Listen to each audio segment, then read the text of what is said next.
नमस्कार साथियों, स्वागत है आप सभी एस्पिरेंट्स का इस आइकॉनिक एस्पिरेंट्स पे। साथियों, कैसे हैं आप लोग? आशा करता हूं कि आप सभी लोग अच्छे होंगे और अपना तैयारी को बहुत ही अच्छे ढंग से कर रहे होंगे। साथ ही अगर बात की जाए इसके बारे में तो यहाँ पे आप सभी का यह प्रैक्टिस सेट नंबर दूसरा है साथियों। आज यह आपका किरण कंपटीशन का है साथियों, प्रैक्टिस सेट जो कि नया आया है और हम आपके लिए लेकर आ गए हैं। तो साथियों, यह आपका प्रैक्टिस सेट पूरा का पूरा चलाया जाएगा। इसमें कुल 20 प्रैक्टिस सेट दिए गए हैं जो कि कक्षा 1 से 5 के लिए साथियों है यह। ठीक है, सारा बहुत इंपॉर्टेंट प्रश्न इसमें है, तो ध्यान से प्रश्नों को देखिएगा और हमारे साथ साथ आप भी कोशिश कीजिएगा कि सारे प्रश्न को लगाएं, ताकि यह प्रैक्टिस सेट है साथी। आपका अब एग्ज़ाम का बहुत कम समय बच गया है। आप भी प्रयास कीजिएगा कि अपने एग्ज़ाम की तैयारी का आकलन करें। हमारे साथ साथ आप लोग भी आंसर को लगाते चलेंगे, कमेंट बॉक्स में अपना स्कोर बताते चलिएगा। और जिन साथी को यह पीडीएफ चाहिए वो हमारे टेलीग्राम पे ज्वाइन कर लेंगे साथियों। इस क्लास के ओवर होते ही हम आपको पीडीएफ अवेलेबल करवा देंगे। और बात की जाए साथियों अगर तो रुक्मणी पब्लिकेशन का भी जो कि नया प्रैक्टिस सेट 120 नंबर वाला आ गया है और वह भी हम लगातार आपके लिए चला रहे हैं, तो आप लोग उसे भी देखा कीजिए और इसे भी देखा कीजिए। बहुत सारे साथियों का रिक्वेस्ट था कि सर क्लास को 2 क्लास कर दिया कीजिए, तो इसी के अकॉर्डिंग हम क्लास 2 आपका ले रहे हैं। ठीक है, क्योंकि टाइम कम है इसलिए हम 2-2 क्लास ले रहे हैं आपका, 2-2 पब्लिकेशन का अलग अलग सेट ले रहे हैं ताकि आप लोग अधिक से अधिक क्वेश्चन को अटेम्प्ट कर पाएँ। ठीक है, तो चलिए स्टार्ट करते हैं साथियों। सबसे पहले आपका मैथ और रीजनिंग का प्रश्न है जो कि आप सभी को सिलेबस में पता होगा, 40 आपका मैथ और रीजनिंग है। उसके बाद आपका जीएस का क्वेश्चन है साथी, यहाँ से हम लोग स्टार्ट करेंगे जीएस के प्रश्नों को। उसके बाद हम मैथ और रीजनिंग को करेंगे। तो साथी क्लास को पूरा देखिएगा तभी आपको समझ में आएगा और बेहतर ढंग से आप एग्जाम को क्वालिफाई कर पाएंगे। ध्यान देंगे, सबसे पहला यहाँ पे क्वेश्चन कह रहा है निम्नलिखित में से कौन सा शब्द दिए गए वाक्य का वर्णन करता है। बहुत इंपॉर्टेंट क्वेश्चन है। इसका राइट आंसर अगर बात की जाए तो ध्यान दीजिएगा साथियों, तापमान, आर्द्रता, वर्षा, हवा की गति आदि के संबंध में किसी स्थान पर वातावरण की दिन प्रतिदिन स्थिति यह वाक्य है। इसका जो आंसर हो जाएगा वो आपका क्या हो जाएगा, तो मौसम हो जाएगा। याद रखेंगे, तापमान, आर्द्रता, वर्षा, हवा की जो गति होती है वो किस पर निर्भर करती है, तो बिल्कुल सत्य है कि मौसम पर निर्भर करती है, इसलिए आपका राइट आंसर मौसम हो जाएगा। नेक्स्ट अगर बात की जाए क्वेश्चन की तो कहता है, यहाँ ध्यान दीजिएगा, दिए गए नीचे 2 कथन है, उस कथन को हम लोगों को समझना है और कुट के माध्यम से हम इसको सही करेंगे। पहला कथन कह रहा है प्राकृतिक रेशो जैसे कपास, ऊन, रेशम, नायलॉन पौधे अथवा जंतुओं से प्राप्त होते हैं। दूसरा कथन क्या कह रहा है कि संश्लेषित रेशो मनुष्य द्वारा बनाए जाते हैं, इसलिए ये संश्लेषित अथवा मानव निर्मित रेशे कहलाते हैं। अब इसमें कौन सा कथन सत्य है ये हम सभी का चयन करना है। हम सभी को आप लोग भी अपने विवेक के माध्यम से बताएं कि इसका राइट आंसर क्या होना चाहिए। ठीक है, इसका राइट आंसर साथी क्या होना चाहिए, तो आपका राइट आंसर आपका क्वेश्चन नंबर 1 ऑप्शन नंबर 1 हो जाएगा। क्या कथन 1 और कथन 2 जो है ये दोनों क्या है, सही है। इसको याद रखेंगे। पौधे, जानवरों या खनिज स्रोतों से प्राप्त रेशों को प्राकृतिक रेशा कहा जाता है और इससे कुछ उदाहरण आप भी लिख सकते हैं, जैसे कपास होता है, रेशम होता है, ऊन होता है, ये सभी। ठीक है, तो इसको याद रखेंगे, दोनों कथन सही है। हम बात करें अगर आगे तो यहाँ ध्यान दीजिएगा आप सब। कहता है निम्नलिखित में से किसे पीटा जा सकता है और पतली सीट में बदला जा सकता है। काफ़ी इंपॉर्टेंट क्वेश्चन है। अगर आप यहाँ पे ध्यान से इसको कर पाएंगे तो आप बिल्कुल इसका आंसर कर पाएंगे। देखिए यहाँ पे आपको बता दें कि आपका जो सिलेबस है वहाँ पे ध्यान देंगे। यहाँ पे जो सिलेबस है आपका, यहाँ पे सामान्य जागरूकता, सामान्य विज्ञान, इस प्रकार का आपका सिलेबस है और यहाँ जागरूकता वाला यह प्रश्न है साथी। तो इसको आप ज़रूर से सही करेंगे तो आपके लिए बेहतर होगा। ठीक है, इसका राइट आंसर क्या हो जाएगा, तो इसका राइट आंसर हो जाएगा आपका साथियों जस्ता। ठीक है, निम्नलिखित में से किसे पीटा जा सकता है और पतली सीट में बदला जा सकता है, तो जस्ता को पीटा जा सकता है और उसको पतली मतलब उसके आकार में परिवर्तन किया जा सकता है। इसको याद रखेंगे। ठीक है, वे पदार्थ जिसे पीट कर पतली चादर में बदला जा सकता है उसे हम क्या कहते हैं, तो उसे हम आधार्ध वर्धित कहते हैं। ठीक है, इसको याद रखेंगे, आधार्ध वर्णनीय कहते हैं। ठीक है, आगे हम बढ़ते हैं। क्वेश्चन समझ में आ रहा है ना आप सबको, ये आप लोग कमेंट में बताइएगा। क्वेश्चन का लेवल बहुत ही बेहतर है साथियों। इस भी पब्लिकेशन में जो इस प्रैक्टिस सेट है, इसमें भी क्वेश्चन का जो लेवल है बिल्कुल बहुत ही बेहतर है। अगर आप लोग अच्छे ढंग से इसको करते हैं तो आपका एक प्रश्न भी इस बार एग्जाम में नहीं छूटने वाला है, क्योंकि बहुत ही बेहतर ढंग से इसमें क्वेश्चन दिया गया है। हम सारा बुक पढ़े, उसके बाद आपको जब मार्केट में आया था तो हम पढ़ रहे थे, उसके बाद हमको अच्छा लगा, तब हम आपके लिए लेकर आए हैं। तो ध्यान से देखिएगा, समझिएगा, आपके लिए बहुत ही इंपॉर्टेंट यहाँ पे प्रश्न है। नेक्स्ट क्वेश्चन कह रहा है विषाणु से होने वाला रोग। विषाणु से जो रोग होता है वह कौन सा रोग होता है? तो याद रखेंगे सामान्य सर्दी जो है यह आपका विषाणु से होता है, इसको याद रखेंगे। ठीक है। कॉमन कोल्ड जो है यह आपका ऊपरी श्वसन पथ का एक वायरस संक्रामक रोग है जो कि मुख्य रूप से नाक को प्रवाहित करती है। और सामान्य सर्दी का जो कारक होता है यह 200 से अधिक वायरस शामिल है, जिसमें राइबोसरस सबसे आम है। ठीक है। कौन सा है? तो राइबोसरस। अगर आपसे पूछा जाए कि इसका कारण भी बताइए, कौन सा वायरस है कोल्ड सामान्य सर्दी का, तो आप लोग याद रखेंगे राइबो वायरस है। ठीक है। आगे हम बात करें तो ध्यान देंगे नेक्स्ट क्वेश्चन पे।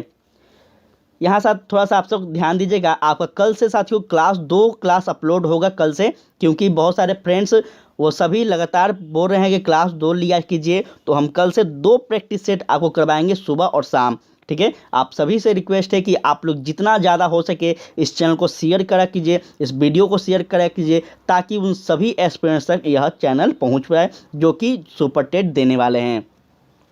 ध्यान देंगे, आपका कहता है उष्णकटिबंधीय क्षेत्र में सामान्यतः उष्ण जलवायु होती है क्योंकि इसकी अवस्थिति के आसपास होती है। ठीक है। बहुत इंपॉर्टेंट है, थोड़ा सा यहाँ पे अगर ध्यान दीजिएगा तो इसका सही आंसर आपका हो जाएगा साथियों भूमध्य रेखा। ठीक है। भूमध्य रेखा होता है इसका राइट आंसर, याद रखेंगे। अगर बात करें हम इसके बारे में, थोड़ा सा आप सभी लोग यहाँ पे ध्यान से सुनिएगा कि उष्णकटिबंधीय क्षेत्र साथियों भूमध्य रेखा के पास और उत्तरी गोलार्ध में कर्क रेखा और दक्षिणी गोलार्ध में मकर रेखा के बीच स्थित है। हम आपको कल के क्लास में बताए थे कि जो अपना पृथ्वी है साथियों, इस पृथ्वी को 2 भागों में बांटा गया है। एक ऊपर का जो भाग है इसको उत्तरी गोलार्ध कहते हैं, नीचे का भाग जो है इसको दक्षिणी गोलार्ध कहते हैं। ठीक है। इस प्रकार से, और बीच में आपका कर्क रेखा गुजरता है। ठीक है। तो इस प्रकार से आप लोग याद रखेंगे। आगे हम बात करें तो कहता है समुद्र और महासागरों की गहराई को मापने के लिए किस उपकरण का उपयोग किया जाता है? काफ़ी इंपॉर्टेंट क्वेश्चन है, इसका आंसर हम देखते हैं यहाँ पे। तो यहाँ ध्यान दीजिएगा, आप सभी थोड़ा सा यहाँ पे क्लियर होने दीजिए, तब आपको ऑप्शन दिखेगा। इसका राइट आंसर जो होगा वो हो जाएगा साथी आपका क्या? तो फेदोमीटर इसका राइट आंसर हो जाएगा, ऑप्शन नंबर 2।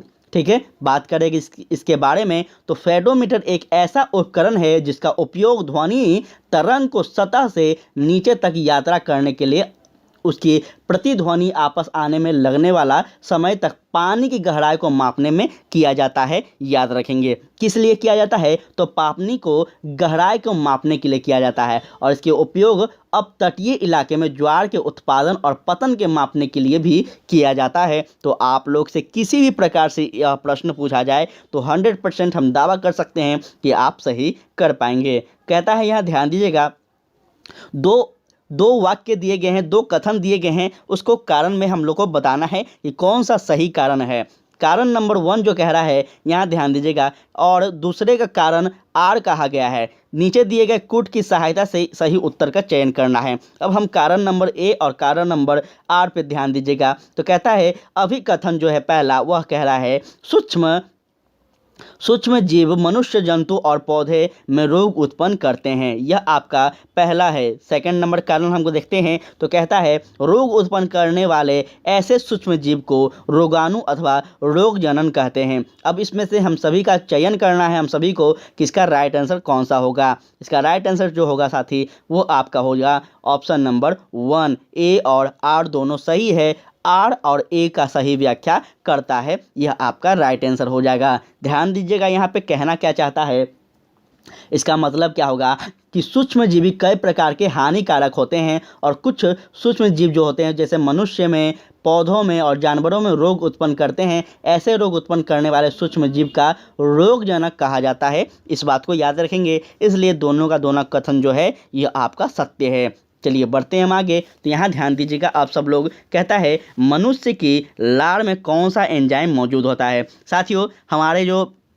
मुख में जो हमारे मुख में लार गिरता है वह लार कौन सा एंजाइम होता है यह आपको बताना है। ठीक है, इसका राइट आंसर जो होगा वो कौन सा हो जाएगा, तो आपका साथी हो जाएगा एमाइलेज। ठीक है, कौन सा हो जाएगा, एमाइलेज होगा। ठीक है, ऑप्शन नंबर सेकंड इसका राइट आंसर हो जाएगा। लार में साथियों एमाइलेज नामक एंजाइम होता है जो कि माल्टोज में स्टार्च का क्या करता है, प्रयोग करता है। और स्टार्च संपूर्ण पाचन केवल कहाँ से करता है, तो अंगनाशय एमाइलेज की क्रिया से छोटी आंत तक पहुँचाता है। इस बात को आप लोग अच्छे ढंग से याद रखिएगा। बहुत ही अच्छा ढंग से आपको बायोलॉजी का हम क्वेश्चन बना रहे हैं।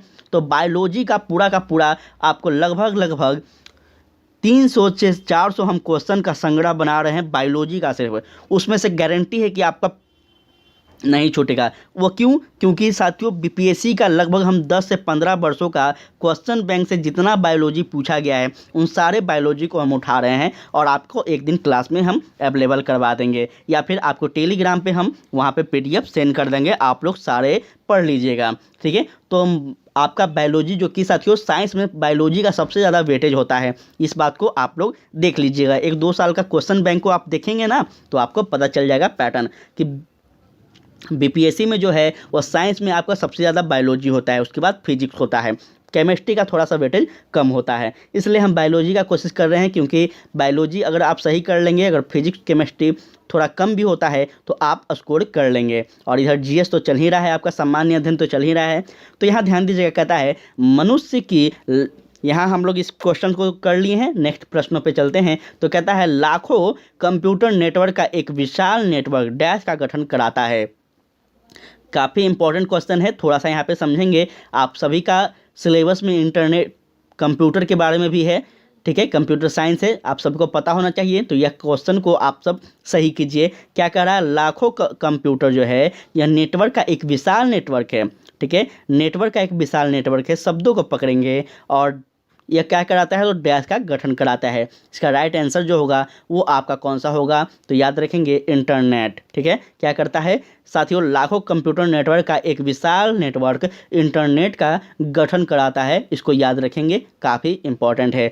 चलिए हम आगे, तो यहाँ ध्यान दीजिएगा। कहता है राज्यसभा के 1/3 सदस्य सेवानिवृत्त होता है कब, जब उसका क्या होता है, हर 2 साल पर क्या होता है साथियों, तो राज्यसभा का याद रखेंगे, राज्यसभा का सदस्य हर 2 साल पर सेवानिवृत्त करता है, अर्थात अपने पद को क्या करता है साथियों, अपने पद को त्यागता है और उस पद पे दूसरे व्यक्ति को लाया जाता है। इसको याद रखेंगे। इसलिए राज्यसभा में कभी भी क्या होता है, राज्यसभा कभी भी भंग नहीं होता है। आपसे प्रश्न पूछा जाएगा कि क्या राज्यसभा भंग होता है या फिर लोकसभा भंग होता है, तो इस प्रकार से आप याद रखेंगे कि लोकसभा भंग होता है, ना कि राज्यसभा। ठीक है, राज्यसभा में अप्रत्यक्ष चुनाव होता है, जो कि साथियों लोकसभा में प्रत्यक्ष रूप से चुनाव होता है। इस बात को भी आप लोग अच्छे ढंग से याद रखिएगा। बढ़ते हैं हम आगे, तो यहाँ ध्यान दीजिएगा।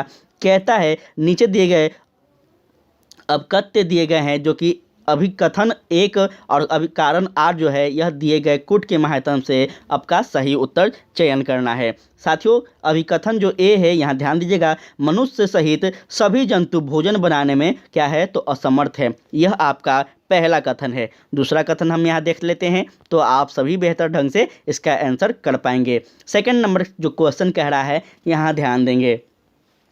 कारण कह रहा है मनुष्य अपना भोजन बना पौधे अथवा जंतु या दोनों से ही प्राप्त करते हैं। तो आपका कौन सा यहाँ पे आंसर होगा, आप अपने विवेक के माध्यम से जल्दी से आंसर कमेंट बॉक्स में लगा दीजिए। इसका राइट आंसर जो होगा वो आपका हो जाएगा साथी क्या, तो ऑप्शन नंबर 2 होगा।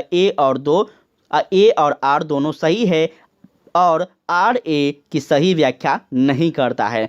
आर जो है यह ए की जो व्याख्या है सही नहीं कर रहा है, इस बात को याद रखेंगे। और यह भी याद रखिएगा थोड़ा सा इसके बारे में कि पौधे अपने लिए भोजन का संश्लेषण कर सकते हैं, लेकिन मनुष्य सहित जानवर ऐसा नहीं कर सकते हैं। वे इसे पौधे या फिर जानवरों से प्राप्त करते हैं जो कि पौधा को खाते हैं। ठीक है, हम सब क्या खाते हैं? पौधा को खाते हैं, जाहिर सी बात है। इस प्रकार मनुष्य और जानवर प्रत्यक्ष या फिर अप्रत्यक्ष रूप से पौधे पर निर्भर रहते हैं। बिल्कुल, हम सभी कहीं ना कहीं हमारे पास जो कुछ भी अनाज है वह किसी न किसी पौधे से ही निर्मित हो रहा है। इस बात को आप लोग अच्छे से याद रखिएगा। आगे हम बात करें तो कहता है बक्सर के युद्ध में अंग्रेजी सेना का नेतृत्व किसने किया था? बहुत बार बताया गया है प्रश्न है। इसका राइट आंसर हो जाएगा आपका साथियों हेक्टर मोनरो किया था। किसने किया? हेक्टर मोनरो था साथियों। बक्सर का युद्ध कब हुआ था? तो याद रखिएगा 22 अक्टूबर 1764 को हुआ था। कब हुआ था? 1764 को हुआ था। इसके किसके किसके बीच हुआ था? तो ईस्ट इंडिया कंपनी के बीच हुआ था साथियों, और भारतीय नवाबों के बीच हुआ था। ठीक है, तो याद रखेंगे भारतीय नवाबों के बीच हुआ था, जिसमें ईस्ट इंडिया कंपनी अंग्रेजों की तरफ से जो नेतृत्व करता था वह हेक्टर मोनरो था, और दूसरी तरफ जो भारतीय लोग थे या फिर भारतीय नवाब थे उसमें कौन कौन थे? तो संयुक्त सेना थी। 3 शासक इसमें मिलकर युद्ध कर रहे थे। उसमें कौन थे? तो एक साथी याद रखेंगे आपका मीर कासिम थे, और आपका अवध के नवाब थे, और मुगल बादशाह शाह आलम द्वितीय थे, जो कि अंतिम यह बादशाह होते हैं मुगल बादशाह। ठीक है, तो इस प्रकार से सारे चीज़ आप लोग याद रखेंगे। कहता है गिरनार पहाड़ या निम्नलिखित में से किस राज्य में स्थित है? काफ़ी इंपॉर्टेंट यह प्रश्न आपके समक्ष है। इसका राइट आंसर हो जाएगा साथियों गुजरात में है। ठीक है, गिरनार पहाड़ी जो है यह आपका गुजरात में स्थित है। इस बात को आप लोग कभी भी मत भूलिएगा। और यहाँ पे याद रखेंगे थोड़ा सा कि गिरनार जिसे रेवतक पर्वत के नाम से भी जाना जाता है, तो आपसे पूछ दिया जाए गिरनार ना देकर आपसे रेवतक पर्वत दे दिया जाए तो आप गलती मत कीजिएगा। गिरनार पहाड़ी को ही रेवतक पहाड़ी भी कहते हैं। तो इस बात को आप लोग याद रखेंगे। किसी भी प्रकार से मेरा उद्देश्य यही है कि इस बार आप सभी को टीचर बनाना है। आगे हम बात करें तो कहता है शहीदी दिवस निम्नलिखित में से किस सिख गुरु से संबंधित है? शहीदी दिवस जो है यह आपका साथियों गुरु तेग बहादुर से संबंधित है। आप सबको पता होना चाहिए कि गुरु तेग बहादुर को फांसी दे दिया गया था। किसके द्वारा? तो औरंगजेब के द्वारा। ठीक है, औरंगजेब के आदेश पर इनको फांसी दे दिया गया था साथियों। इसलिए शहीदी दिवस शहीद दिवस के रूप में इनके दिवस को मनाया जाता है। ठीक है, आगे हम बात करें तो यहाँ ध्यान दीजिएगा। कहता है इनमें से किस नदी का उद्गम भारतीय सीमा से नहीं होता है? काफ़ी इंपॉर्टेंट क्वेश्चन है, और कई बार हम रुक्मणी जब आपका पढ़ा रहे हैं तो उस समय यह क्वेश्चन कई बार हम बताए हैं, कई बार डिस्कस किए हैं कि जो ब्रह्मपुत्र नदी है यह साथी भारत से इसका उद्गम नहीं है। इसका उद्गम कहाँ से है? तो इसका उद्गम तिब्बत से है। ठीक है, इसको याद रखेंगे, तिब्बत से है। और साथियों यह हिमालय में कौशल पर्वत, ठीक है सॉरी साथी, हिमालय के कैलाश पर्वत श्रृंखला में 9300 मीटर लिखते चलिएगा। बहुत इंपॉर्टेंट फैक्ट बता रहे हैं। 9300 मीटर की ऊंचाई पर साथियों यह ग्लेशियर से निकलती है। तो यह बात आप लोग कभी भी मत भूलिएगा। चलिए उसके बाद हम बात करते हैं तो कहता है भूमंडलीय तापवर्धन में कौन सी गैस प्रमुख रूप से जिम्मेदार है? काफ़ी इंपॉर्टेंट क्वेश्चन है। थोड़ा सा भी आप लोग गड़बड़ कीजिएगा, लटक जाइएगा इस बार, लेकिन यहाँ पे ध्यान दीजिए, बहुत इंपॉर्टेंट क्वेश्चन है। और मुझे लगता है कि साथियों इससे भी आपका इजी इस बार सुपर टेट में पूछा जाएगा। वह इसलिए क्योंकि सिलेबस आयोग के द्वारा कंफर्म नहीं किया गया है, और दूसरा नंबर है कि यह पहला पेपर है, अभी पहली बार पेपर लिया जा रहा है, तो ज़्यादा हार्ड नहीं होगा। कंपटीशन कब हार्ड होता है? जब 1 2 3 पेपर हो जाते हैं, तब और भी संख्या उसमें बढ़ने लगते हैं। जब वहाँ पे कोचिंग वाले को, सारे विद्यार्थी को पैटर्न पता चल जाता है, तब अधिक से अधिक और भी स्टूडेंट उसमें फाइट में उतरने लगते हैं, और तभी क्या होता है, कंपटीशन बढ़ जाता है। तो इस बार आपका उतना कंपटीशन नहीं होने वाला है, बिल्कुल भी मत घबराइए। बस आप लोग अच्छे से पूरा एकाग्र होकर पढ़िए, आपका सिलेक्शन निश्चित है। और इसका राइट आंसर जो होगा वो आपका हो जाएगा कौन सा? तो कार्बन डाइऑक्साइड जो है इसका राइट आंसर हो जाएगा। कार्बन डाइऑक्साइड का साथियों CO2 से भी कहा जाता है, तो यह भी याद रखेंगे। मानव में गतिविधियों के माध्यम से उत्सर्जित होने वाली प्राथमिक ग्रीन हाउस गैस है यह, इसको याद रखिएगा आप सभी। चलिए उसके बाद हम बात करें तो यहाँ पे आपका कहता है कि कपड़े धोने वाले सोडे का साधारण नाम क्या है? कपड़े धोने वाले जो सोडे हैं उसका साधारण नाम क्या है? तो याद रखेंगे इसका साधारण नाम आपका हो जाएगा सोडियम कार्बोनेट। इसका अणुसूत्र क्या होता है? तो याद रखिएगा यह भी अणुसूत्र Na2CO 3 इसका अनुसूत्र होता है। आपसे बता दें कि केमिस्ट्री में आप लोग जितना भी अनुसूत्र है प्रयास कीजिएगा कि आप लोग रट लें, ठीक है। केमिस्ट्री में ऐसा कोई एग्ज़ाम नहीं होता है जहाँ पे 1-2 नंबर का अनुसूत्र ना पूछा जाए, ठीक है। तो आप सभी से विनती है कि अनुसूत्र को याद कर लेंगे तो आपका 2-3 नंबर तो फिक्स वहाँ पे होगा ही। आगे हम बात करें तो यहाँ ध्यान दीजिएगा, कहता है फल एक परिपक्व डैश है, परिपक्व डैश है। इसका राइट आंसर जो होगा वो होगा अनडैश है, ठीक है। ऑप्शन नंबर 4 इसका राइट आंसर होगा। अब समझते हैं कि इसका मतलब क्या होगा, क्या यह कहना चाह रहा है। ध्यान दीजिएगा कि पौधे में निषेचन के बाद अंडाशय एक फल के रूप में विकसित होता है और फूल के अन्य भाग झड़ जाते हैं। इस बात को आप सब लोग याद रखेंगे, ठीक है। जब साथियों किसी भी फूल का निर्माण होता है तो उसका निर्माण किस प्रकार से होता है, इस क्रिया को आपको बताया जा रहा है, ठीक है। तो ध्यान से रखिएगा आप सभी इसको। ध्यान दीजिए, नेक्स्ट क्वेश्चन कहता है बांदीपुर अभ्यारण्य किस राज्य में स्थित है। काफ़ी इंपॉर्टेंट क्वेश्चन है, यह याद रखेंगे। हम आपको बताए हैं कई बार कि अभ्यारण्य जितने हैं याद रखेंगे, और खासकर बिहार का जो अभ्यारण्य है उसको तो ज़रूर से याद रखिएगा आप सभी। तो याद रखेंगे बांदीपुर जो अभ्यारण्य है इसका राइट आंसर हो जाएगा आपका, कहाँ पे है तो कर्नाटक में है, ठीक है। कहाँ पे है, कर्नाटक में है। कर्नाटक में भी कहाँ है तो याद रखेंगे चामराजगंज में है, ठीक है। कहाँ पे है थोड़ा सा लिख लेंगे, थोड़ा सा उधर का शब्द जो होता है आप सबको पता हो, टेढ़ा टाइप का होता है। चामराजगंज, चामराजगढ़ में है, ठीक है। यह कहाँ पे है, यह एक प्रकार का जिला है कर्नाटक में। इसी जगह पे वादिमपुर अभ्यारण्य है, इसको याद रखिएगा। आगे हम बात करें इसके बारे में तो यहाँ पे यह भी याद रखेंगे कर्नाटक के बारे में कि यह जो है यह दक्षिण भारत में सबसे बड़ा संरक्षित क्षेत्र और दक्षिण एशिया में जंगली हाथियों का सबसे बड़ा निवास स्थान है, जो कि इसकी विशेषता है। आपसे अगर पूछा जाए तो इसको कभी भी भूलिएगा नहीं। नेक्स्ट अगर बात करते हैं हम तो कहता है गांधी जी ने 1919 में सत्याग्रह आंदोलन किसके विरोध में शुरू किया। बहुत ज़्यादा इंपॉर्टेंट क्वेश्चन है।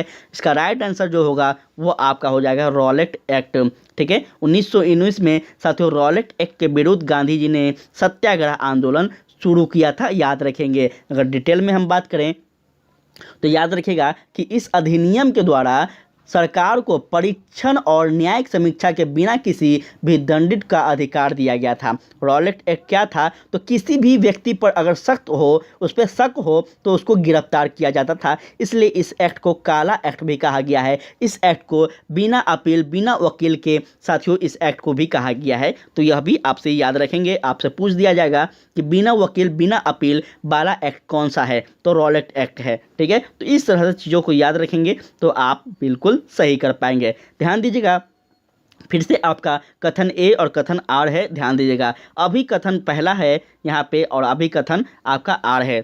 हम देखते हैं क्या क्या कथन है। अभी कथन ए कह रहा है आपका बलुई मुद्रा सुबाधित होती है, यह आपका अभिकथन ए है। और कारण जो है यह कह रहा है बलुई मुद्रा के कण छोटे होते हैं। अब हम समझते हैं कि इसका सही आंसर कौन सा है, यहाँ पे ध्यान दीजिएगा। इसका राइट आंसर हो जाएगा आपका ऑप्शन नंबर 3 साथियों। ए सही है परंतु आर क्या है, गलत है। यह आपका सही है। ध्यान से अब बात की जाए इसके बारे में, बलुई मुद्रा के बारे में, तो थोड़ा सा यहाँ पे ध्यान दीजिएगा कि रेत के कण काफ़ी बड़े होते हैं और वे एक साथ नहीं रह सकते हैं, इसलिए उनके बीच बड़ा स्थान खाली रहता है और वे स्थान हवा से भरे होते हैं, जिनके कारण रेती मिट्टी अच्छी तरह हवादार होती है। यह भी याद रखिएगा। चलिए उसके बाद हम बात करते हैं आगे। तो ध्यान दीजिएगा, आप सबको क्लास कैसा लग रहा है। आप सभी से रिक्वेस्ट है कि फीडबैक ज़रूर दीजिए, नहीं तो हम इस प्रैक्टिस सेट को बंद कर देंगे। आप सबसे विनती है आप लोग क्लास का फीडबैक ज़रूर दीजिए, ठीक है। स्किप कीजिए, अच्छा लगे बुरा लगे, लेकिन स्किप करने से पहले फीडबैक देकर जाइए।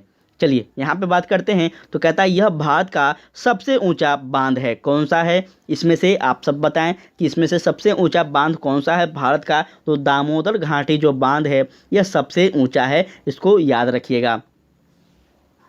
सॉरी साथियों, दामोदर घाटी नहीं होगा, सॉरी क्या होगा, तो टिहरी बांध जो है यह आपका सबसे ऊंचा होगा। ठीक है, हम थोड़ा सा भूल गए थे, उसके लिए क्षमा चाहेंगे। याद रखिएगा साथियों, भारत का सबसे ऊंचा बांध आपका टिहरी बांध है। ठीक है, याद रखेंगे, काफ़ी इंपॉर्टेंट है। इसके बारे में अगर बात करें हम, तो टिहरी बांध का साथियों बाद भाखड़ा बांध जो है यह दूसरा सबसे बड़ा है। ठीक है, यह भाखड़ा जो है यह आपका सेकंड नंबर पे आता है, इसको याद रखिएगा। और भाखड़ा बांध विश्व का सबसे ऊंचा सीधा गुरुत्वाकर्षण बांध है, यह भी आप इसको याद रखेंगे भाखड़ा बांध के बारे में। ठीक है, तो ये दो विशेषता आप लोग याद रखिएगा। यहाँ पे एक क्वेश्चन में आपका 2-3 हम आंसर बताते हैं, ताकि आप आने वाले समय में इससे जुड़ा हुआ एग्ज़ाम को भी क्लियर कर सकें, इससे जुड़े हुए प्रश्न को भी आप क्लियर कर सकें। इसलिए क्लास थोड़ा लंबा जाता है, बहुत लोग बोलते हैं कि लंबा क्लास जाता है, लेकिन मेरा एक्सप्लेन करने का आदत है। अब हम इसमें ABCD पढ़कर चल जाएंगे तो अच्छा नहीं लगेगा, इसलिए हम थोड़ा एक्सप्लेन कर देते हैं ताकि आपको समझ में आए और आपको बेहतर समझ मिल सके। ध्यान दीजिएगा क्वेश्चन पे, तो कहता है टेलीग्राफ, जिसको तार हम कहेंगे, टेलीग्राफ का आविष्कार किसने किया था? याद रखेंगे, इसका राइट आंसर होगा सैमुअल मोर्स ने किया था। किसने किया? सैमुअल मोर्स ने किया था। याद रखेंगे कब किया था? तो 1837 में किया था। कब किया था? 1837 में सैमुअल मोर्स के द्वारा टेलीग्राफ का आविष्कार किया गया था। साथियों, इसका फुल फॉर्म क्या होता है?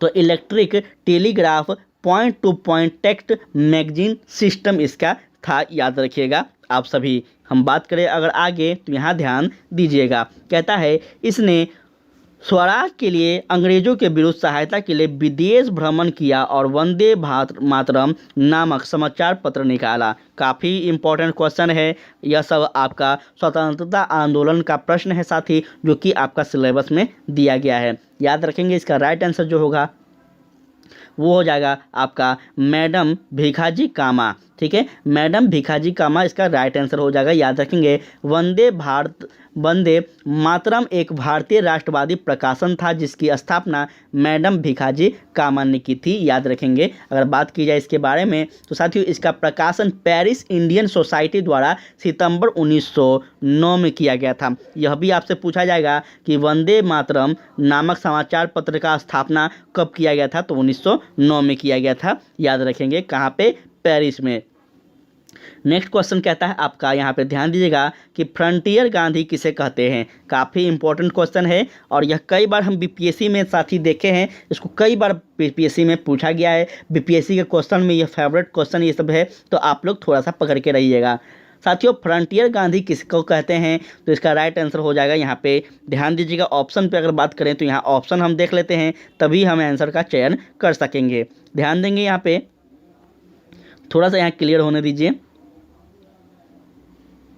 चलिए, यहाँ पे ध्यान दीजिएगा, फ्रंटियर गांधी आपका खान अब्दुल गफ्फार खान को कहते हैं। किसको कहते हैं? खान अब्दुल गफ्फार खान को कहते हैं। याद रखेंगे, और इन्हें खुदाई दिमनगार नामक एक लोकप्रिय आंदोलन का आयोजन किया था, जिसे लाल शर्ट के नाम से जाना जाता है। तो इनके बारे में काफ़ी इंपॉर्टेंट है, याद रखिएगा, आप सभी पूछा जा सकता है। बात करें हम आगे, तो कहता है भारतीय राष्ट्रीय कांग्रेस के किस अधिवेशन में सबसे पहले वंदे मातरम गाया गया था? काफ़ी इंपॉर्टेंट क्वेश्चन है आपके सामने, देख सकते हैं, बहुत ही इंपॉर्टेंट क्वेश्चन है, जो कि साथियों आपका बहुत सारा कोचिंग क्लासेस में ऐसे ऐसे प्रश्न नहीं पढ़ाए जा रहे होंगे। यकीन मानिए, यहाँ से आपका मुझे अब विश्वास हो रहा है कि इस प्रैक्टिस सेट को लेने के बाद मुझे भरोसा हो रहा है कि यहाँ से आपको कुछ तो ज़रूर फ़ायदा होगा।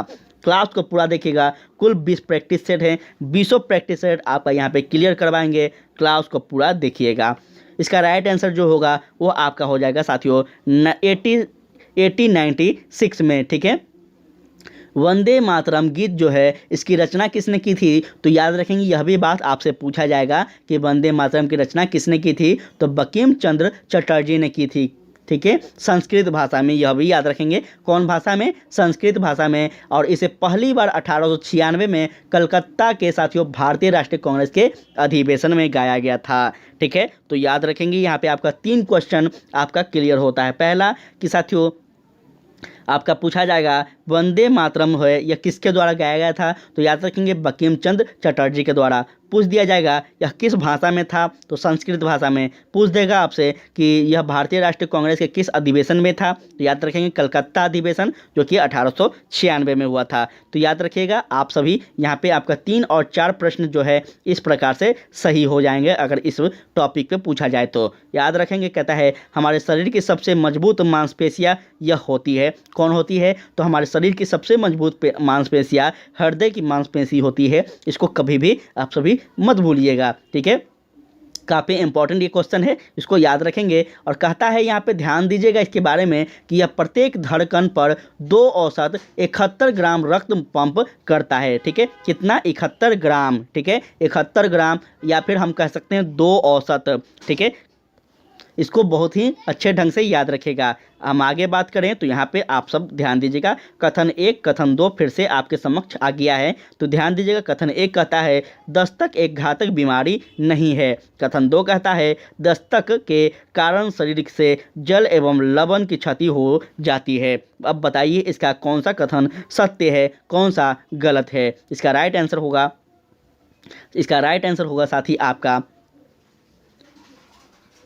कौन सा हो जाएगा? तो इसका राइट आंसर हो जाएगा आपका ऑप्शन नंबर 4। कथन 1 जो है यह गलत है, परंतु कथन 2 जो है यह आपका सही है। अब बात करते हैं थोड़ा सा यहाँ पे हम, तो आपको बेहतर समझ में आएगा। ध्यान दीजिएगा साथियों कि डायरिया जो है यह अत्यंत सामान्य बीमारी है। आप सभी को पता होगा डायरिया में क्या होता है। तो साथियों आपको पता होना चाहिए कि लूज मोशन हो जाता है, बहुत ज़्यादा वोमिटिंग होने लगता है, पूरा शरीर एकदम टूट जाता है, उठने एनर्जी नहीं रहता है शरीर में। इसलिए इसका कथन जो है यह गलत है और सेकंड कथन इसका सही है, ठीक है। चलिए आगे हम बात करते हैं। तो यहाँ ध्यान दीजिए, कहता है वायुमंडल में सबसे अधिक कौन सी गैस है? वायुमंडल में सबसे अधिक जो गैस है वह आपका नाइट्रोजन है, याद रखेंगे, ठीक है। नाइट्रोजन की कितनी प्रतिशत है? तो याद रखिएगा 78% है। कितनी प्रतिशत?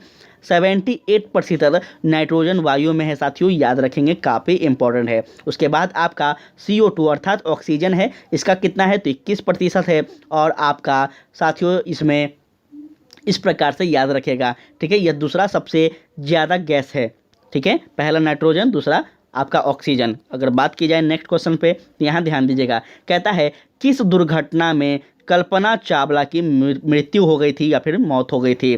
बहुत इंपॉर्टेंट क्वेश्चन है और यह साथियों बेसिक प्रश्न है। इसमें आपको 5-6 में बच्चों का बुक में आपको पढ़ने के मिलेंगे। इसका राइट आंसर जो होगा, हमें उम्मीद है कि आप लोग कमेंट बॉक्स में लगा दिए होंगे।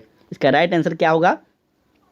तो आपका साथियों कोलंबिया हो जाएगा। ऑप्शन नंबर 2 इसका राइट आंसर हो जाएगा, ठीक है। कल्पना चावला की मृत्यु कब हुई थी? तो 2003 में हुई थी, ठीक है। कब हुई थी? 2003 में हुई थी। कहाँ पे हुई थी? तो स्पेन शटल कोलंबिया दुर्घटना में हुई थी, और यह भी आप लोग याद रखेंगे। चलिए हम बात करें अगर आगे, तो यहाँ ध्यान दीजिएगा, कहता है भारत में सर्वाधिक वर्षा वाला स्थान डैश है, कौन सा? साथ ही भारत में जो सर्वाधिक वर्षा होता है कौन से स्थान पे होते हैं?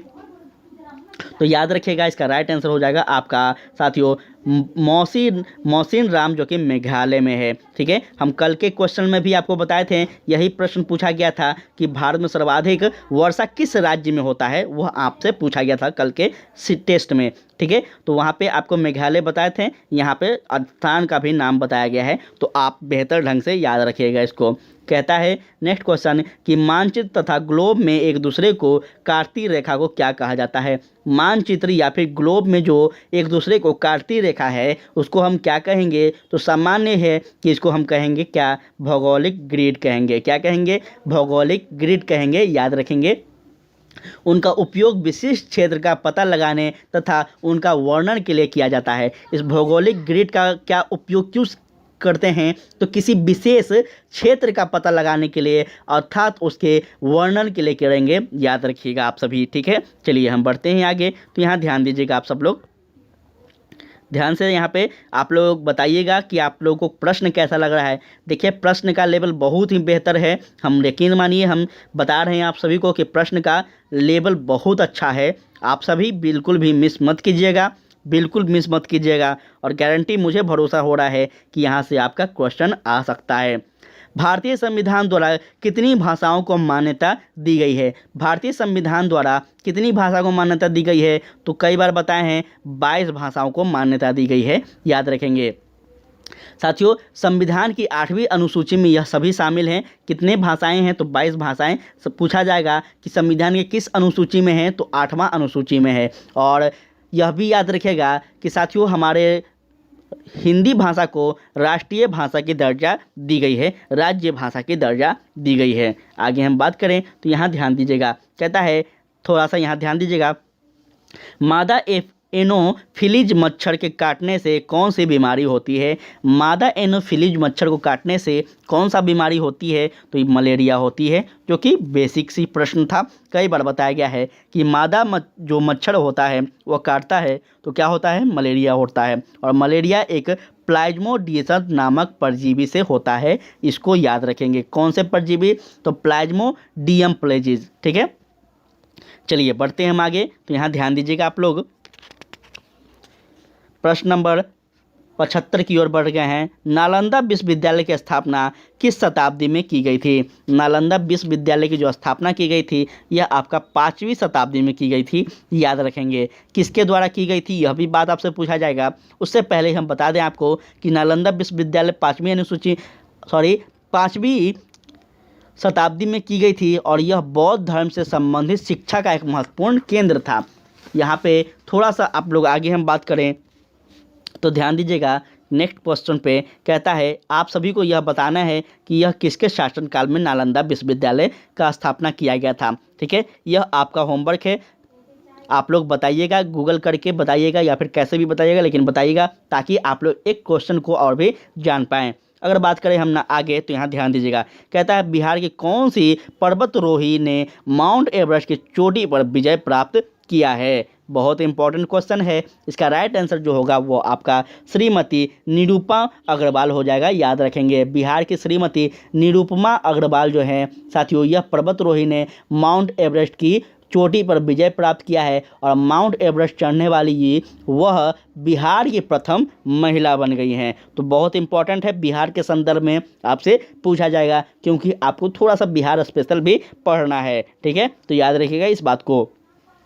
कहता है नेक्स्ट क्वेश्चन कि गंगटोक से नाथुला कितनी दूर पर अवस्थित है? साथ ही हम कल के क्वेश्चन में भी आपको बताए थे, नाथुला क्या है? एक प्रकार का दर्रा है। दर्रा क्या होता है? दो पर्वतों के बीच की मार्ग को दर्रा कहा जाता है। इस बात को स्पष्ट रूप से बताया गया है। तो इसका राइट आंसर जो होगा वो आपका कहाँ हो जाएगा? साथ ही इसका राइट आंसर होगा आपका 54 किलोमीटर। ठीक है, 54 किलोमीटर। कल भी हम बताए थे पूरा कि 54 किलोमीटर है इसकी दूरी। कहाँ से? तो सिक्किम, भारत का पूर्वोत्तर राज्य नाथुला दर्रा सिक्किम में स्थित है और गंगटोक से नाथुला की दूरी जो है ये आपका 54 किलोमीटर है, याद रखिएगा। ठीक है, सब कुछ हम बताते चलते हैं तो आप लोग थोड़ा सा हमें समझा करें, हमारे मेहनत को समझिए और साथ ही आप लोग कोशिश कीजिए कि इस चैनल पर लोग आ सके। आप लोग से विनती है, आप लोग थोड़ा शेयर नहीं करते हैं, यह हमें देखकर दुख होता है क्योंकि हम काफ़ी आपके लिए रात को जग कर वीडियो बना देते हैं ताकि आपको प्रॉब्लम ना हो, क्योंकि आपका मात्र अब 30-60 दिन बचा हुआ है लगभग आपका एग्ज़ाम होने में, लगभग अगर बात की जाए तो। इसलिए हम कोशिश कर रहे हैं कि आपको कम से कम इतना क्वेश्चन दे दें कि आप लोग 1-2 दिन पहले अच्छे से वीडियो को देख लें तो वहाँ से ज़रूर आपका निकल जाए एग्ज़ाम। आप लोग थोड़ा सा शेयर किया कीजिए ताकि हमें भी लगे कि आप लोग हमारा प्रॉब्लम को समझते हैं, हमारे मेहनत को समझते हैं। ठीक है, तो यही आपसे विनती है और क्या हमसे, और हम थोड़ी ना आपसे कुछ मांग सकते हैं। तो यहाँ ध्यान दीजिएगा, कहता सिंचाई के परंपरागत साधन कौन कौन से हैं? सिंचाई के जो परंपरागत का मतलब क्या होता है?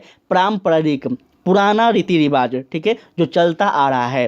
तो इसका राइट आंसर जो होगा आपको याद रखना होगा कि आप जब क्लास 10th का ज्योग्राफी पढ़ेंगे तो वहाँ पे आपको यह पढ़ना है परंपरागत साधन जो है, ठीक है, सिंचाई के। तो आप सब लोग थोड़ा सा वहाँ पे भी कॉन्सेंट्रेट बनाए रखिएगा। आपको बता दिया गया है कि आपका स्टेट का जो आपका सिलेबस है इस पे भी आपका क्वेश्चन पूछा जाएगा, तो इस पे भी पकड़ बनाइएगा। हम जल्द ही आपके लिए एनसीईआरटी और स्टेट जो है इस पे भी क्वेश्चन लेकर आ रहे हैं। इसका राइट आंसर हो जाएगा साथ ही आपका कौन सा? उपयुक्त सभी। नदियाँ, तालाब और कुआं ये सभी क्या हैं? इसका राइट आंसर होगा, याद रखेंगे। क्वेश्चन बेसिक था इसलिए इसको ज़्यादा टेंशन नहीं लेना है। वाल्मीकि राष्ट्रीय उद्यान में मुख्य रूप से किस जानवर का संरक्षण किया जाता है? यह प्रश्न काफ़ी इंपॉर्टेंट है, वह बाघ का हो जाएगा। याद रखेंगे कि वाल्मीकि राष्ट्रीय उद्यान जो है यह बिहार का एकमात्र राष्ट्रीय उद्यान है जो कि बहुत बहुत इंपॉर्टेंट है, याद रखिएगा। और यह बाघों को संरक्षण दिया जाता है, याद रखेंगे इसकी। अगर बात करें हम आगे तो मच्छर मनुष्यों को कैसे ढूंढ लेते हैं? काफ़ी इंपॉर्टेंट क्वेश्चन है, थोड़ा सा यहाँ ध्यान दीजिएगा।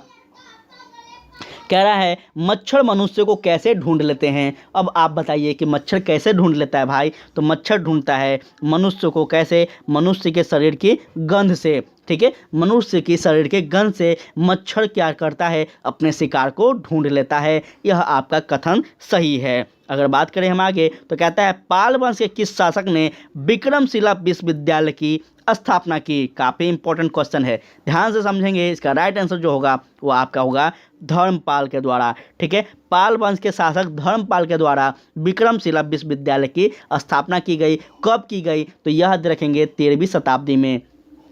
नालंदा विश्वविद्यालय 5वीं शताब्दी में, विक्रमशिला विश्वविद्यालय 13वीं शताब्दी में की गई है। और साथ ही इसे मुस्लिम आक्रमणकारी बख्तियार खिलजी के द्वारा नष्ट किया गया था, जो कि आप सभी को पता होगा कि साथियों बख्तियार खिलजी जब भारत आता है तो बिहार भी आता है और बिहार से होते हुए वह नदिया क्षेत्र अर्थात बंगाल में घुसता है। और जितना उसके मार्ग में जो भारतीय इतिहास के, भारतीय संस्कृति के प्रमुख स्थल थे, सभी को नष्ट करते हुए यह व्यक्ति बख्तियार खिलजी एक मूर्ख व्यक्ति, एक गद्दार व्यक्ति, यह सभी को नष्ट करते हुए आगे बढ़ता जाता है, ठीक है। तो इसको याद रखिएगा आप सभी लोग। आगे हम बात करें तो कहता है यहाँ पे थार रेगिस्तान में अर्ध चंद्रकार बालू के स्तूप को क्या कहा जाता है? काफ़ी इंपॉर्टेंट है। इसका राइट आंसर जो होगा वो हो जाएगा आपका कौन सा? तो याद रखेंगे इसका राइट आंसर होगा आपका ऑप्शन नंबर साथियों ए बरखान, ठीक है। थार मरुस्थल एक शुष्क मरुस्थल है जिसका विस्तार भारत एवं पाकिस्तान तक है, ठीक है। तो याद रखेंगे थार मरुस्थल के बारे में। चलिए आगे हम बढ़ते हैं, थोड़ा सा यहाँ पे आप लोग ध्यान दीजिएगा। आगे हम बढ़ते हैं। क्लास कैसा लग रहा है? आप सभी से विनती है कि आप लोग बताते चलिएगा। हमें उम्मीद है कि आज का क्लास आपको बहुत ही अच्छा लग रहा होगा। जिस स्थान पर रेल लाइन 2 से अधिक दिशाओं की ओर जाती है उसे क्या कहा जाता है? ध्यान दीजिएगा, जिस स्थान पर रेल लाइन 2 से अधिक दिशाओं में जाती है उसको क्या कहेंगे? तो उसको हम कहेंगे क्या? उसको जंक्शन कहेंगे, ठीक है। पटना जंक्शन है आपका, बहुत सारा देखते होंगे, बहुत सारा स्टेशन का नाम जंक्शन लगाया जाता है उसके लास्ट में, तो उसको हम क्या कहेंगे? जंक्शन। क्यों कहेंगे? तो समझ गए आप, इसके लिए जंक्शन कहा जाता है उसको। आगे हम बढ़ते हैं तो उदाहरण के लिए अगर बात की जाए तो उदाहरण के लिए हम बता दिए पटना जंक्शन है, प्रयागराज जंक्शन है, बहुत सारे जंक्शन हैं, उसको आप लोग याद रखेंगे। चलिए उसके बाद हम बात करें तो यहाँ ध्यान दीजिएगा, कहता है 2 या उससे अधिक नदियों के मिलने वाले स्थल को क्या कहा जाता है? 2 या 2 से अधिक जो नदियों का संगम होता है उसको हम क्या कहेंगे? तो इसको कहेंगे भाई जाहिर क्या कहेंगे? तो ज्वारनदम मुख कहेंगे, ठीक है। एक सेकेंड, इसको हम क्या कहेंगे? सॉरी, इसको क्षमा करेगा, इसको हम क्या कहेंगे? तो इसका राइट आंसर आपका ऑप्शन नंबर 4 हो जाएगा। कन्फ्लुएंट एर्ट्स कहेंगे, ठीक है। कन्फ्लुएंट एर्ट्स कहेंगे जिसका मतलब होता है संगम, मिलन, ठीक है। इसका मतलब क्या होता है? संगम, मिलन। और उदाहरण के लिए बहुत सारे हैं, जैसे यमुना है, सरस्वती है, गंगा है, बहुत सारा है। आगे हम बात करें तो यहाँ ध्यान दीजिएगा, कहता है किस भारतीय शहर को 7 द्वीपों का शहर कहा जाता है? बहुत इंपॉर्टेंट है। इसका राइट आंसर हो जाएगा आपका ऑप्शन नंबर साथियों ए, ऑप्शन नंबर 1 मुंबई को क्या कहते हैं? तो 7 द्वीपों का शहर कहा जाता है, इसको याद रखेंगे। गेट ऑफ इंडिया मुंबई में स्थित है और इसकी वास्तुकला किसने की थी? तो जॉर्ज विटेकर ने की थी, यह भी याद रखेंगे। गेटवे ऑफ इंडिया का जो डिजाइनिंग किया गया था किसके द्वारा किया गया था? तो जॉर्ज विटेकर के द्वारा किया गया था, याद रखेंगे। और भारत की आर्थिक राजधानी भी किसको कहेंगे? तो याद रखेंगे मुंबई को ही कहेंगे भारत की आर्थिक राजधानी। चलिए हम आगे बढ़ रहे हैं। कह रहा है संक्रामक रोग रोगी व्यक्ति से किसी भी माध्यम से द्वारा स्वास्थ्य व्यक्ति तक पहुंचते हैं, किसी भी माध्यम द्वारा पहुंचते हैं। इसका राइट आंसर कौन सा है? तो इसका राइट आंसर होगा आपका ऑप्शन नंबर 1 साथियों यहाँ ध्यान दीजिएगा सही है। ठीक है, यह कथन आपसे पूछा जा रहा है कि संक्रामक रोग रोगी व्यक्ति से किसी भी माध्यम के द्वारा स्वस्थ व्यक्ति तक पहुंच जाता है। यह कथन जो है बिल्कुल सही है, इसको याद रखेंगे। बात करें हम इसके बारे में, इसमें संक्रामक बीमारी कौन से होंगे, तो मलेरिया होंगे, टाइफाइड होंगे, चेचक होंगे, बहुत सारा है, ये सभी संक्रामक बीमारी के उदाहरण हैं। ठीक है, चलिए बात करें हम आगे। कहता है निम्नलिखित में से कौन सा जानवर 14 से 15 साल की आयु के बाद अपने झुंड को छोड़कर अकेला रहने लगता है। बहुत इंपॉर्टेंट क्वेश्चन है और इसका राइट आंसर जो होगा वो आपका हो जाएगा साथी हाथी। ठीक है, बहुत इंपॉर्टेंट है, हाथी हो जाएगा, याद रखेंगे। वह भी कौन हाथी, तो नर हाथी। ठीक है, यह 14 से 15 वर्ष की आयु तक झुंड के में रहता है, उसके बाद यह झुंड को छोड़कर अकेला रहने लगता है। आगे हम बात करें तो क्वेश्चन है आपका कि चंपारण सत्याग्रह का नेतृत्व किसने किया था। बेसिक क्वेश्चन है, सबको पता होना चाहिए कि गांधी जी के द्वारा किया गया था और यह गांधी जी का पहला सत्याग्रह कह सकते हैं, पहला आंदोलन कह सकते हैं, या फिर स्वतंत्रता संग्राम में इनका यहाँ से एंट्री होता है, भारतीय राजनीति में इनका एंट्री होता है इसी आंदोलन से। तो इसको याद रखिएगा, बहुत ही इंपॉर्टेंट है। साथ ही यह कब हुआ था, तो 1917 में हुआ था। कब हुआ था, 1917 में हुआ था, याद रखेंगे। चलिए बात करें हम आगे, तो कहता है ऊंचाई के साथ डैश की भाग कम हो जाती है। ऊंचाई के साथ डैश की भाग कम हो जाती है, किसकी भाग, तो ऑक्सीजन की। ठीक है, ऊंचाई के साथ ऑक्सीजन की जो भाग है या क्या होती है, इसका भाग कम हो जाता है। जैसे अगर बात की जाए एग्जाम्पल के साथ, तो याद रखेंगे जब हम ऊंचाई के साथ ऊपर जाते हैं तो हवा का घनत्व कम हो जाता है, जिससे ऑक्सीजन की मात्रा में कमी आ जाती है। इसको आप लोग देख सकते हैं। आप देख सकते हैं कि साथियों जब कोई भी व्यक्ति जब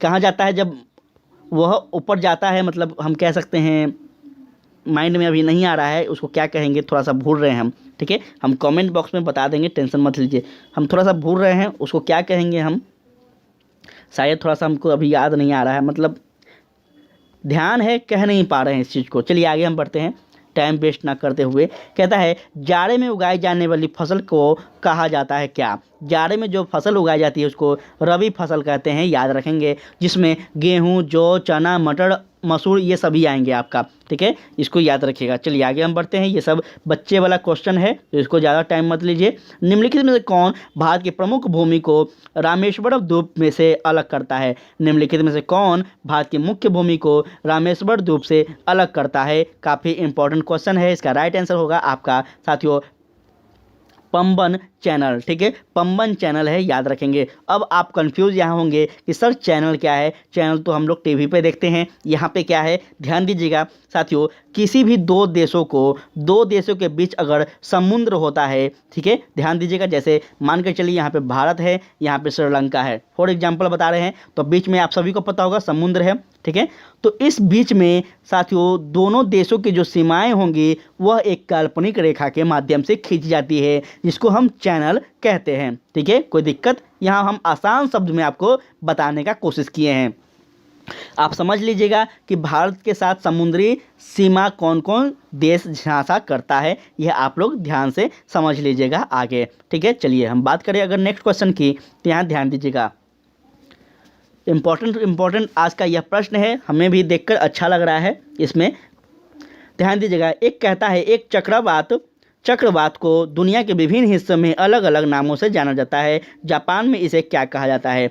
एक चक्रवात को दुनिया में अलग अलग नाम से जाना जाता है और यह आपसे पूछा जा रहा है कि वह जापान में क्या कहा जाता है। इसका राइट आंसर होगा, आप सभी याद रखिएगा, इसका राइट आंसर हो जाएगा आपका टाइफून। ठीक, क्या कहेंगे, टाइफून कहा जाता है।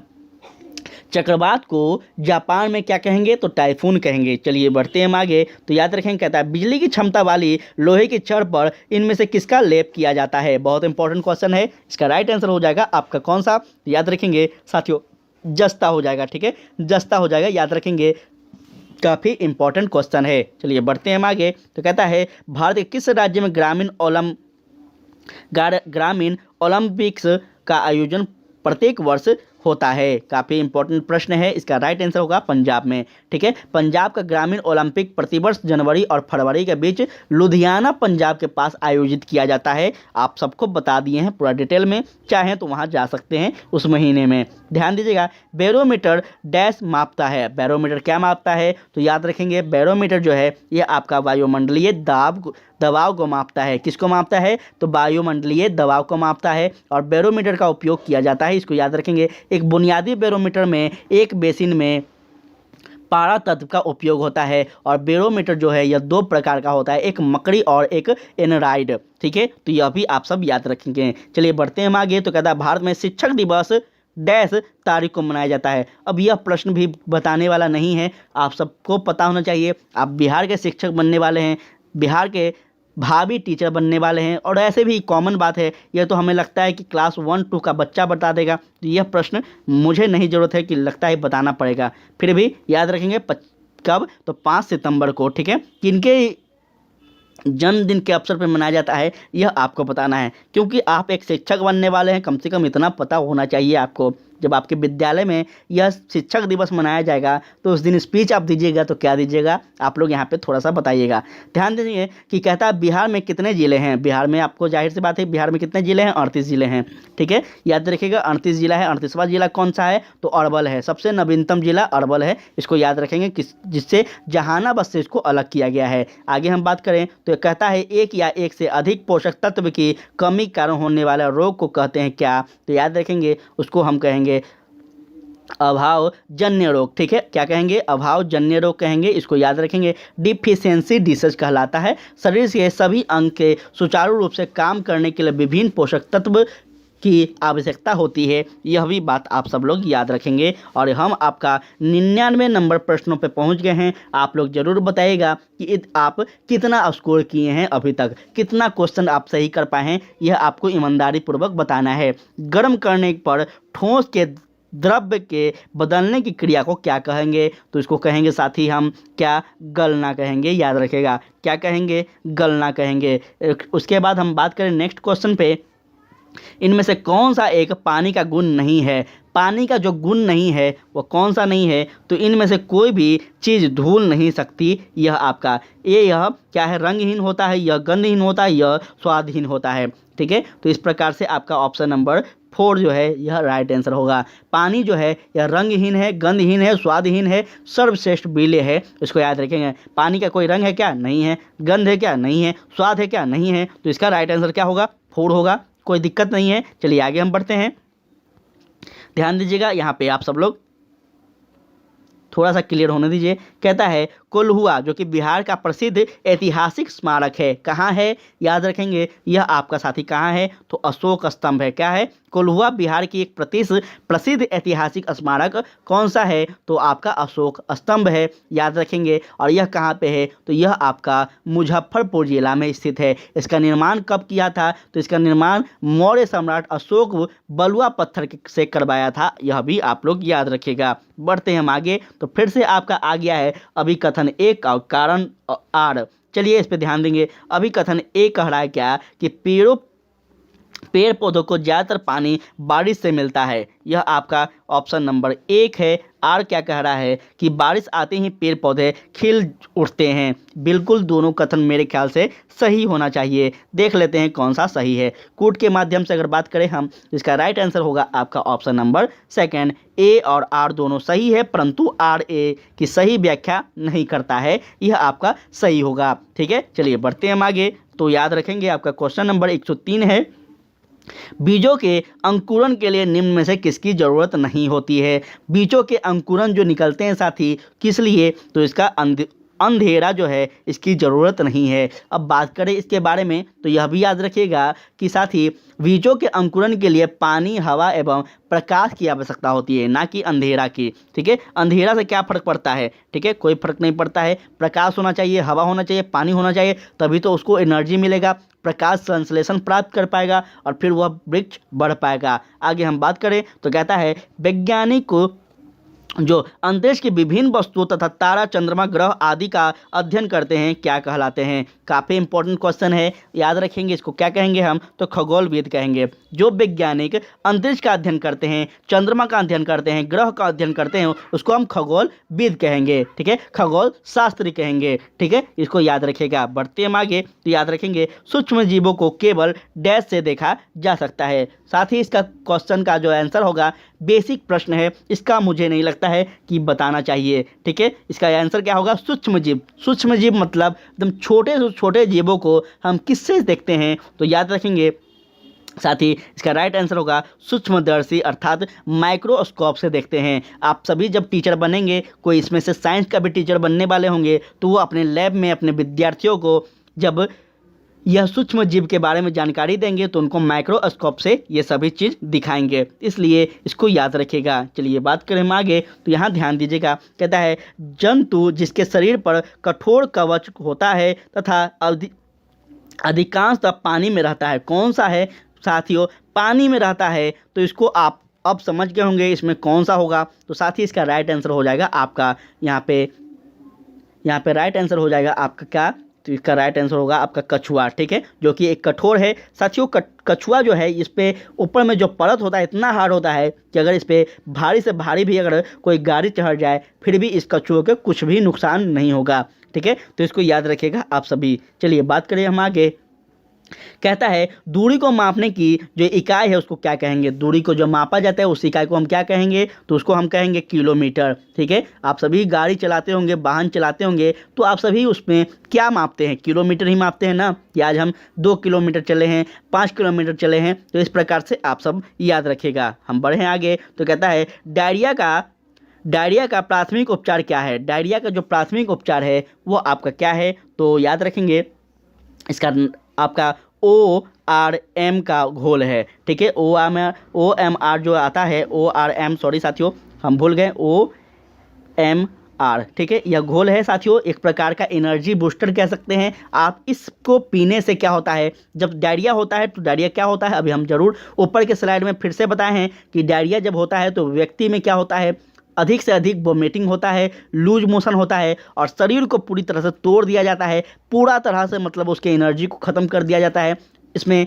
तो इसको OMR देकर क्या करते हैं साथियों, एनर्जी लाने का प्रयास किया जाता है। फिर ज़्यादा हो जाता है तो इसको फिर एडमिट किया जाता है और पानी क्या घोल दिया जाता है, पानी चढ़ाया जाता है। इस प्रकार से आप लोग याद रखिएगा।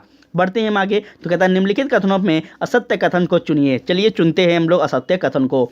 तो इसका असत्य जो कथन है वह होगा आपका जूते बाहर उतार कर ही घर में आना, यह हर घर का रिवाज है। यह जो कथन है यह क्या है, तो सत्य नहीं है, याद रखेंगे। परिवार को प्रथम पाठशाला कहा जाता है और एक परिवार के सदस्य एक परिवार के दूसरे से बहुत कुछ सीखते हैं। ठीक है, इसलिए हमें क्या करना चाहिए, अपने घर में ये सबसे सीखना चाहिए। ये सब बेसिक प्रश्न है, हमारे घर का रीति रिवाज को सीखना चाहिए। कि कोई व्यक्ति घर में जूता पहन के, कोई व्यक्ति घर में बेड पे ही जूता पहन के सोया हुआ रहता है, बहुत जगह आप ऐसा देखेंगे, इसलिए यह सत्य नहीं है। चलिए हम बात करें आगे, तो कहता है बिहार की राजकीय पक्षी कौन सी है।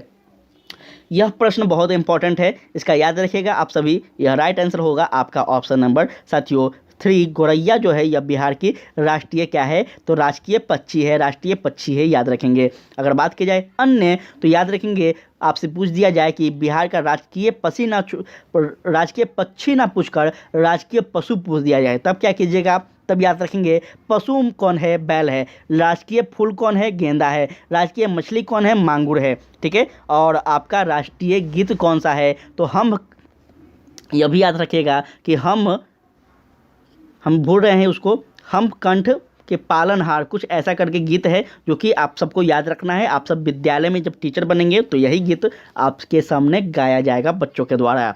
ठीक है, चलिए आगे हम बात करें, तो निम्नलिखित में से कौन बिहार का जिला नहीं है। बिहार का कौन सा जिला नहीं है, तो यह बलिया जो है यह आपका उत्तर प्रदेश का जिला है साथियों, ना कि बिहार का। ठीक है, मुंगेर, जमुई, पूर्णिया यह सभी अपने बिहार का है। यह बलिया जिला कहाँ का है, तो यह साथियों उत्तर प्रदेश का है। और यह आपका उत्तर प्रदेश का जो है यह आपका साथियों बिहार के दक्षिणी साइड में यह मिलता है या फिर पश्चिमी साइड में। ठीक है, चलिए बात करें आगे। तो कहता है असत्य कथन का चयन करें। अब असत्य कथन का चयन इसमें करिए तो याद रखेंगे आपका ऑप्शन सेकंड जो है एटमॉस का अर्थ है परमाणु, यह आपका गलत जो कथन है बिल्कुल गलत है। ठीक है, याद रखेंगे। इसके अगर बात की जाए तो यूनानी भाषा में लिथोल का अर्थ पत्थर होता है, उसी प्रकार से एटमॉस का अर्थ वाष्म ह्यूडर होता है। ठीक है, वाष्म ह्यूडर का अर्थ जल और वायु गैस का अर्थ जीवन होता है। याद रखेंगे किस भाषा में? यूनानी भाषा में। हम बढ़ते हैं आगे।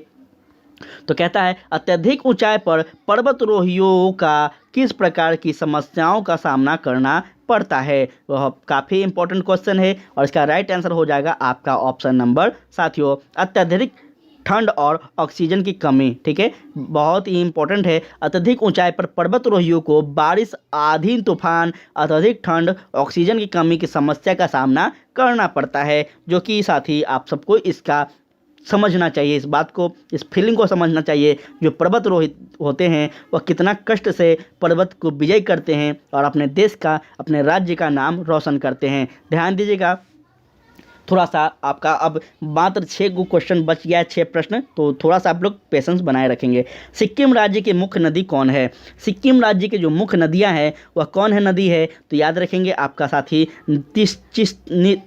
क्या है?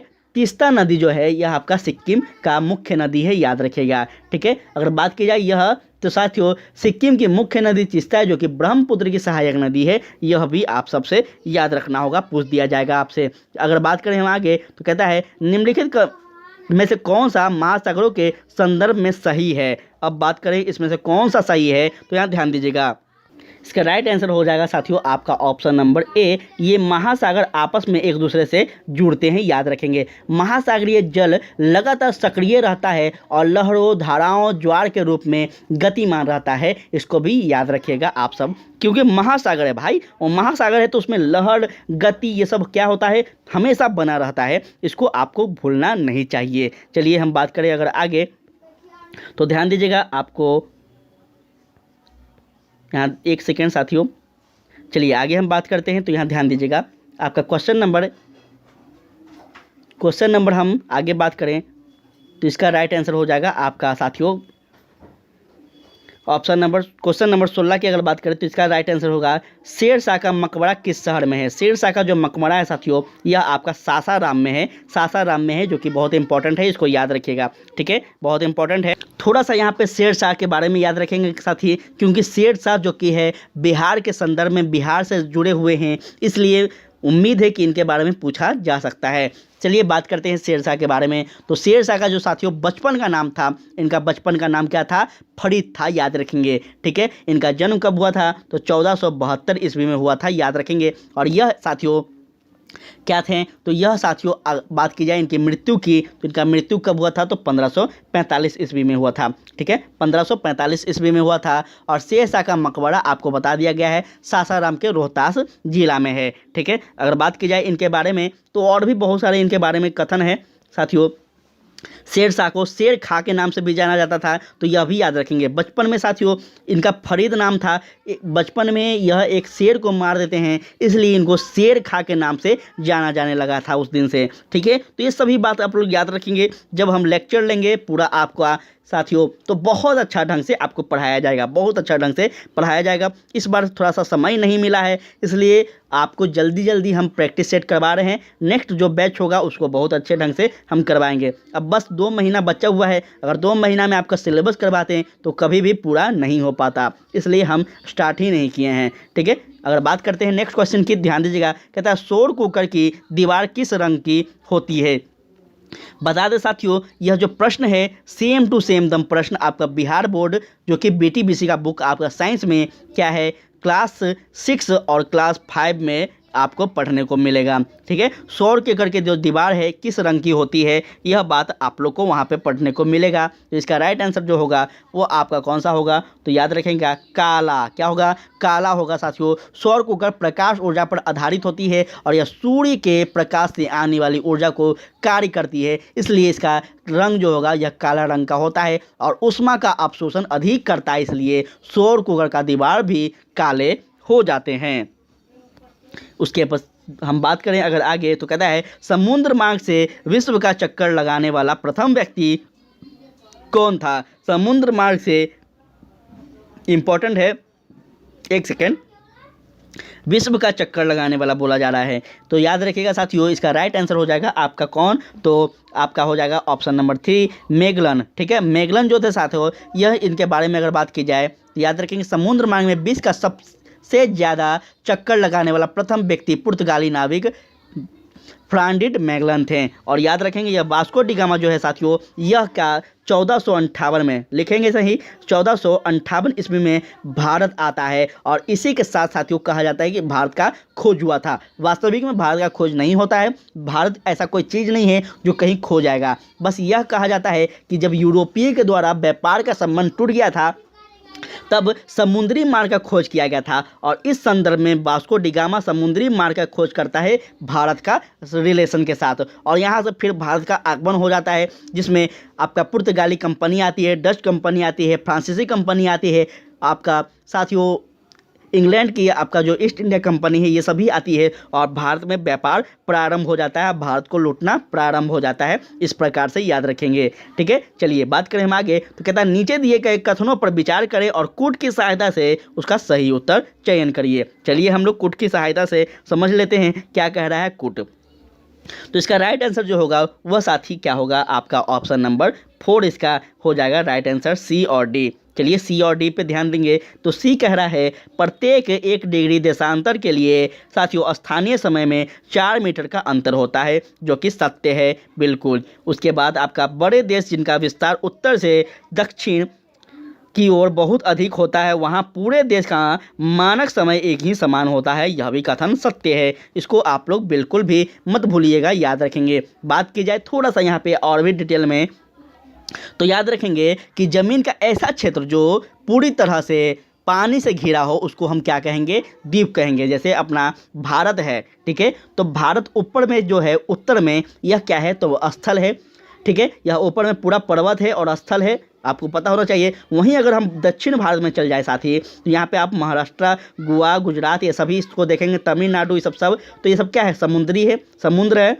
तो ये इसको क्या कहेंगे, प्रायद्वीपीय कहेंगे। क्यों प्रायद्वीपीय को इसको कहेंगे, जिस क्षेत्र में 3 ओर से क्या हो, 3 ओर से घेरा हो समुद्र से, पानी से, उसको हम प्रायद्वीप कहेंगे। तो अपना भारत है यह भी प्रायद्वीप है, याद रखेंगे, क्योंकि यह पश्चिम, पूर्व और दक्षिण ये तीनों साइड से पानी से घिरा हुआ है, इसलिए आपका मुझे लगता है कि कॉन्सेप्ट क्लियर हो गया होगा। यह अंतिम प्रश्न है साथी आपका यह टेस्ट सीरीज का। तो याद रखेंगे कि कहता है काकोलत जल प्रताप बिहार के किस जिले में स्थित है। अब बताइए, यह कोई प्रश्न नहीं है बताने वाला। काकोलत जो है यह आप सभी को पता होगा, इसका राइट आंसर हो जाएगा आपका नवादा जिला में है।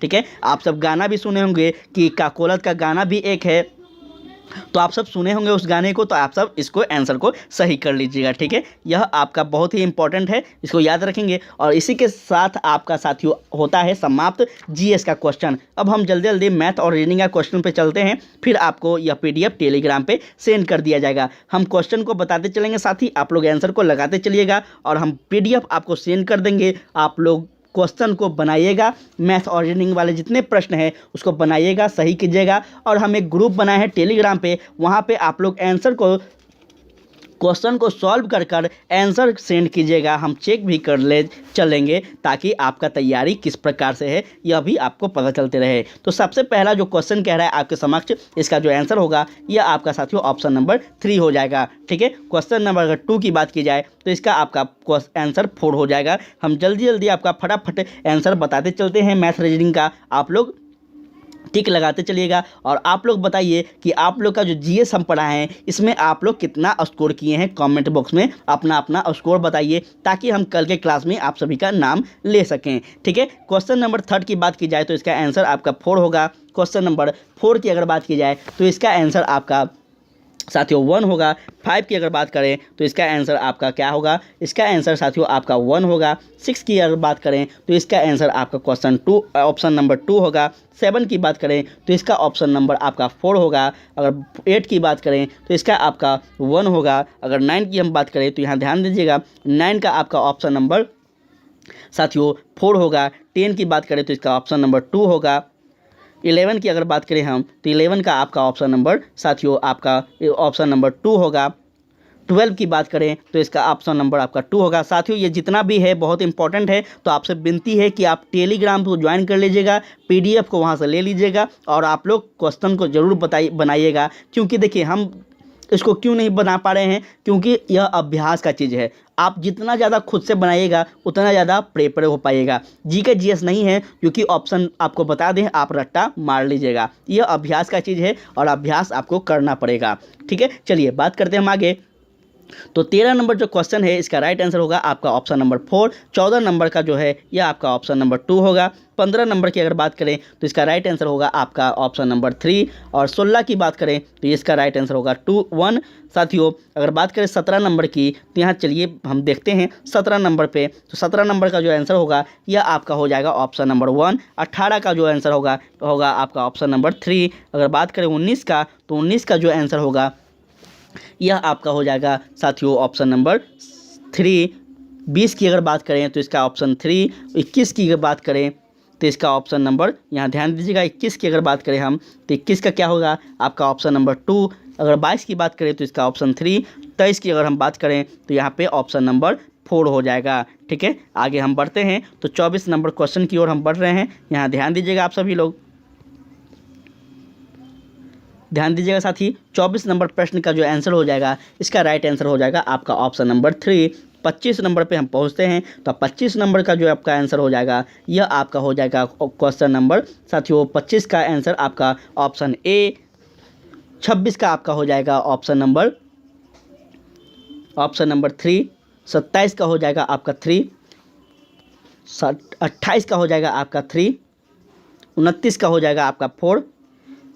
30 की ओर बढ़ते हैं हम तो यहाँ ध्यान दीजिएगा, 30 का हो जाएगा आपका ऑप्शन नंबर 1। 31 का हो जाएगा आपका ऑप्शन नंबर 1। 32 का हो जाएगा आपका ऑप्शन नंबर 2। 33 का हो जाएगा 2। 34 का हो जाएगा आपका 4। 35 का हो जाएगा आपका 35 का, यहाँ पे ध्यान दीजिएगा, 35 का आपका 4 हो जाएगा, बिल्कुल सही है 4 हो जाएगा। 36 की अगर हम बात करें तो यहाँ ध्यान दीजिएगा, 36 का जो आंसर होगा यह आपका हो जाएगा साथी क्वेश्चन नंबर 36 का आपका ऑप्शन 1 हो जाएगा। 37 की बात करें तो 37 का आपका 3 हो जाएगा। 38 की अगर बात करें तो 38 का आपका 1 हो जाएगा।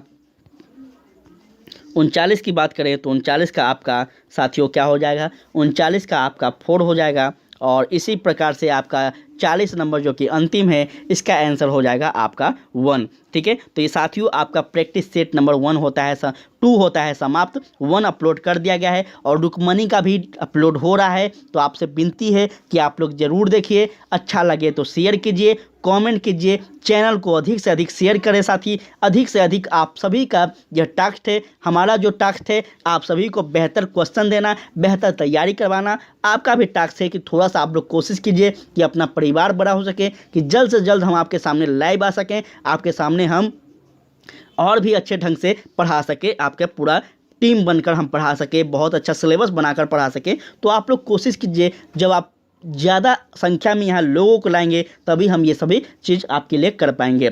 ठीक है, तो आज के लिए इतना ही साथी। इस पीडीएफ के लिए आप सब टेलीग्राम को ज्वाइन कर लेंगे। कोई भी समस्या हो तो आप हमें कमेंट करें, टेलीग्राम पे मैसेज करें, सभी तरह की सुविधा आपको अवेलेबल है। तो आज के लिए इतना ही। जय हिंद, जय भारत।